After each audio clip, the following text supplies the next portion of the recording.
The story unfolds after the zombie epidemic has spread everywhere, and the few survivors try to avoid encounters with the aggressive infected or kill them. The locals react differently to the situation. A young man named Tikal had to kill his loved ones, who had turned into zombies. Gathering his resolve, he grabs his father's shotgun and sets off in search of a quieter, safer place. Celine, exhausted by the sight of the deserted streets of her hometown, sits in her car, waiting for another infected person to come out at the sound. Afterward, Celine, worn out, slumps back into the car, resting her head on the steering wheel.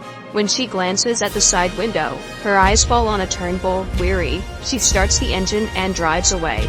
Friends Bonin and Vizina are driving their pickup along a forest road when they notice a woman with a child among the trees. Vizina insists on stopping and checking, as the woman seemed familiar to him. However, after losing sight of her, he grabs a rifle from the car and ventures deeper into the forest, leaving Bonin to keep watch. Soon, Vizina is ambushed by hungry zombies, and Vizina is bitten. He rushes back, and Bonin, shouting in despair, speeds the car away from the pursuing horde. Rio, realizing that his white Fanta teenage sons have become infected, runs away, unable to bring himself to kill his loved ones. He hides as long as he can. He sees his infected sons running straight at him. Tikal, the young man, arrives just in time to save the old man and his life. Despite Rio's leg injury from a bite, they continue their journey through the forest together. Celine reaches an abandoned farm and spots a tractor. She decides to stop and get some gasoline. Looking around, she suddenly sees two women pointing guns at her. These are the ranch owners, Pauline and Therese, who, mistrusting her, demand that Celine strip to prove she hasn't been bitten. Afterward, they sit on the porch and begin questioning Celine about the events in the city. Celine, having wandered in search of shelter for a long time, and not seen other survivors in ages, is offered to stay with them by Therese. Meanwhile, Bonin returns to his hideout, where another survivor, his acquaintance Paco, meets him. Seeing Vizina's body, Paco wordlessly decapitates him, and willing to wait for him to turn into one of the infected. After burying the body, the men discuss their next steps. When they enter the house, Bonin notices a girl tied to the bed. Paco explains that she has a bite mark on her arm, but she claims it was a dog. Paco doesn't trust her and tied her up for safety. Bonin tries to get the truth out about her injury when he suddenly hears the infected approaching through the forest. Realizing they're getting closer, he decides to untie the girl and gestures for her to get in the car. He starts the engine. It doesn't move until he's sure Paco has turned into one of the creatures.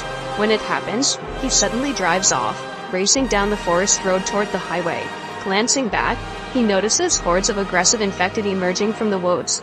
Paco, now a zombie, catches up with the car and tries to grab the girl, aiming to harm her. Terrified, she screams and struggles with him. Together with her companion, they arrive at a clearing where Bonin burns his friend's body to prevent its transformation. There, they meet a man named Dimers. Tanya, the girl's name, notices that Dimers doesn't seem to understand what's happening around him. Bonin explains that he's a bit out of touch with reality. He believes he's just returned from an important mission and is about to reunite with his family, even though he never left the city.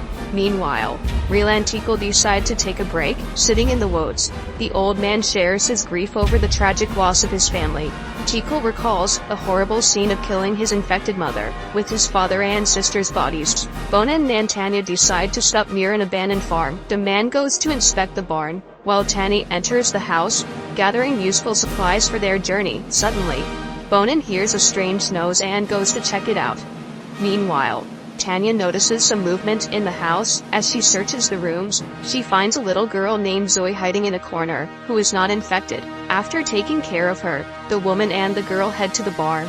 Meanwhile, the source of the nose that attracted Bonin's attention turns out to be harmless. It was a box of kittens. Now, with Zoe in tow, the group continues their journey, spending the night in yet another shelter. The next morning, when Tanya went into the forest for a personal need, she suddenly heard suspicious rustling sounds. Fearing an encounter with the infected, she quickly lay down on the ground, hiding among the ferns, and tried to crawl away unnoticed. However, one of the infected found her and tried to attack. Bonin arrived just in time, pulling the aggressive creature away, delivering the decisive blow, and beheading it. Later, sitting in the car with Zoe. They watched Tanya's emotional breakdown as she desperately screamed into the void. When she finally calmed down, she got into the cabin, and they continued their journey. At that moment, they encountered Demers again. He told them that something strange and frightening was happening at the big glade nearby. Bonin decided to leave Tanya and Zoe in the car and went to scout. When he reached the mentioned location, he saw the infected surrounding a tall tower made of trash and debris. They all stared at it as if in some kind of ritual, but suddenly,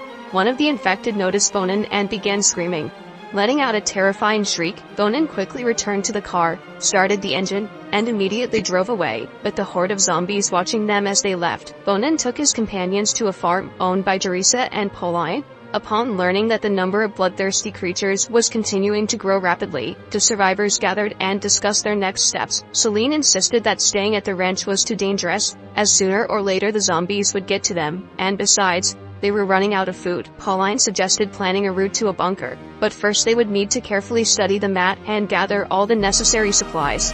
After preparing, everyone at the farm went to sleep. That night, Tanya woke up to the sound of voices. Going downstairs, she saw the others discussing her wound, which aroused suspicion from the homeowners. The conversation was interrupted by Teresa, who informed them that someone was outside the house, going out. The group heard the snapping of mousetraps set up for protection. Realizing that a whole horde of infected was approaching the house, the survivors grabbed their belongings and fled for safety. They crossed the field and hid in the forest. When dawn broke, all the survivors regrouped. Fortunately, no one was harmed, and they continued their journey. Taking a break at a mountain river, the group met Real and T-Cool. Noticing the suspicious looks directed at his leg, Real gestured for T-Cool to keep moving without saying anything. The group watched them cautiously, keeping their weapons ready. Bonin scouted the open area they were about to cross, while Teresa taught Tanya how to use a weapon.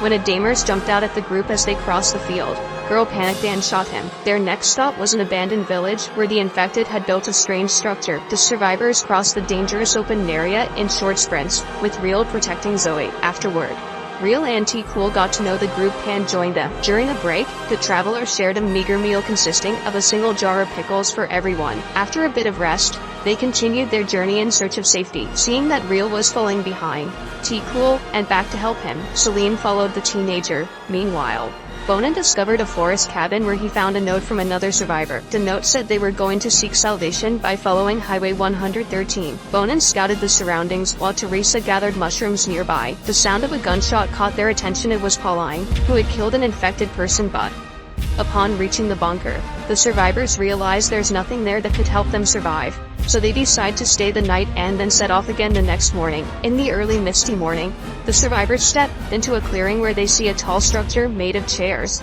As the fog clears, the infected send a signal, waking their kin, and Teresa tried to hold off the zombies to give the others a chance to escape. Running out of the field, a man hands a child to a young woman, then runs in the opposite direction to distract the zombies. Tanya leaves the girl in a shelter and begins to play the accordion. Running farther away from the shelter, she draws the attention of the infected, who chase after the music. This gives Zoe a chance to survive the attack. He orders Zoe to leave immediately and to take the gun with her.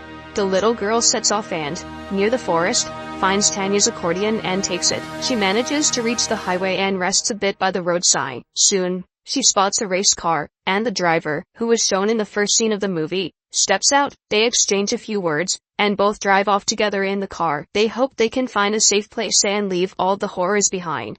Thank you so much for watching. I hope you enjoyed this short zombie story.